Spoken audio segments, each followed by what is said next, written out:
ఒక యోగి ఆత్మకథ. పరమహంస యోగానంద గారి జీవిత చరిత్ర యథాతథము. అధ్యాయము 2. తరువాత నీకు ఒక మహా తేజస్సు కనిపించిన సంగతి నాకు మీ అక్క రమకి తెలుసు బాబు. నువ్వు మంచం మీద నిశ్చలంగా కూర్చొని ఉండడం పక్క గదిలోంచి మేము చూశాం. నీ చిన్నారి మొహం దగదగా వెలిగింది. నీ గొంతులో భగవంతుణ్ణి అన్వేషించడానికి హిమాలయాలకు వెళ్ళిపోవాలన్న దృఢమైన నిశ్చయం ధ్వనించింది. నీ దారి లౌకికమైన ఆశలకి చాలా భిన్నంగా ఉంటుందన్న సంగతి వీటి వల్ల తెలుసుకున్నాను నాయనా.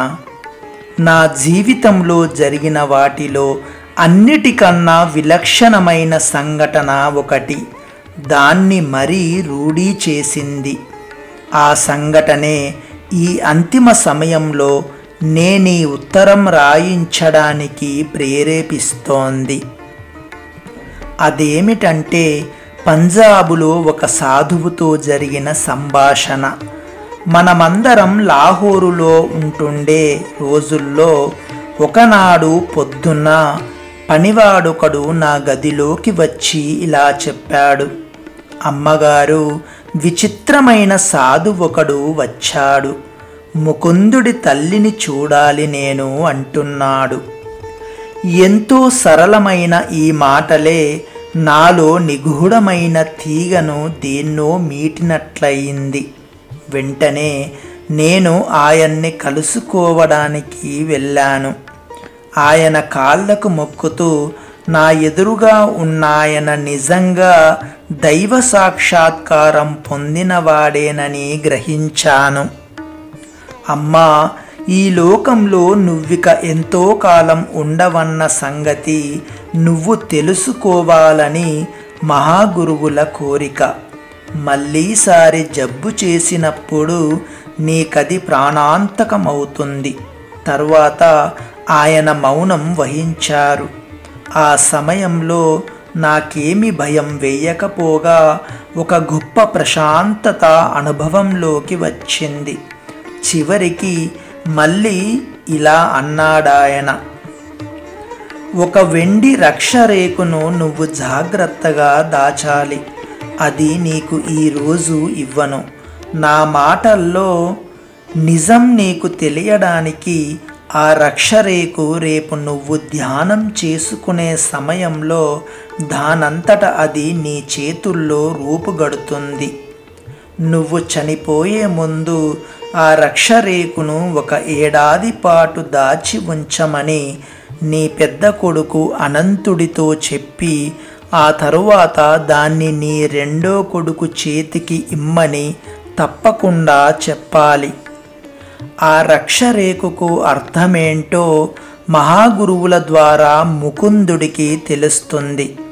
అతడు ఈ ప్రాపంచికమైన ఆశలన్నిటినీ విడిచిపెట్టేసి ఈశ్వరుడి కోసం గాఢంగా అన్వేషణ ఆరంభించే సమయంలో అతని చేతికి అది అందాలి. కొన్నేళ్ల పాటు అతడు దాన్ని అట్టే పెట్టుకున్నాక దాని ప్రయోజనం నెరవేరినప్పుడు అది మాయమైపోతుంది.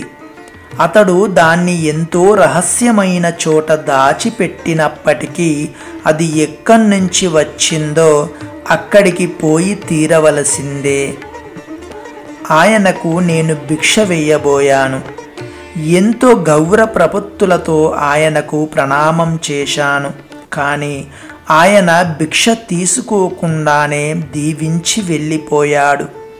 మర్నాటి సాయంత్రం నేను చేతులు జోడించి ధ్యానం చేస్తూ ఉండగా ఆ సాధువు చెప్పినట్టే నా అరచేతులు రెంటికి మధ్య రక్షరేకు వెలసింది. 2 ఏళ్లకు పైగా నేను దాన్ని బహుజాగ్రత్తగా దాచాను. ఇప్పుడది అనంతుడి దగ్గర ఉంది. నా గురుదేవులు నన్ను పరమాత్ముడి చేతుల్లో పెట్టబోతున్నారు కనుక నా కోసం నువ్వు బాధపడకు నాయనా, వెళ్ళొస్తాను. జగన్మాత నిన్ను కాపాడుతుంది. ఆ రక్షరేకు నా ఆధీనంలోకి రావడంతోనే ఒకానొక తేజపుంజం నా మీదికి ప్రసరించింది. అణిగి ఉన్న జ్ఞాపకాలెన్నో నాలో మేల్కొన్నాయి.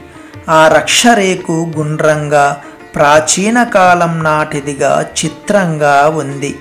దాని నిండా సంస్కృత లిపిలో ఏవో అక్షరాలున్నాయి. తాము అదృశ్యంగా ఉండి నన్ను ముందుకు నడిపిస్తూ ఉన్న నా పూర్వజన్మల గురువుల దగ్గరి నుంచి అది వచ్చిందని గ్రహించాను. వాస్తవానికి దానికి మరొక ప్రాముఖ్యం కూడా ఉంది. కానీ రక్షరేకు మహిమను పూర్తిగా ఎవరు బయట పెట్టకూడదనుకుంటాను.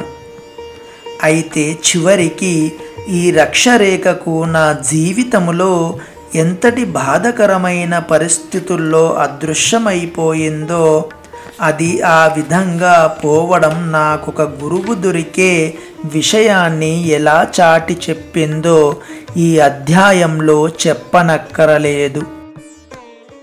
కానీ హిమాలయాలు చేరడానికి చేసిన ప్రయత్నాల్లో భంగపడ్డ కుర్రవాడు తన రక్షరేకు రెక్కల మీద ప్రతిరోజు దూరాలకు ప్రయాణిస్తూ ఉండేవాడు. మరికొంత భాగం మరుసటి రోజులో తెలుసుకుందాం. సర్వే జనా సుఖినో భవంతు.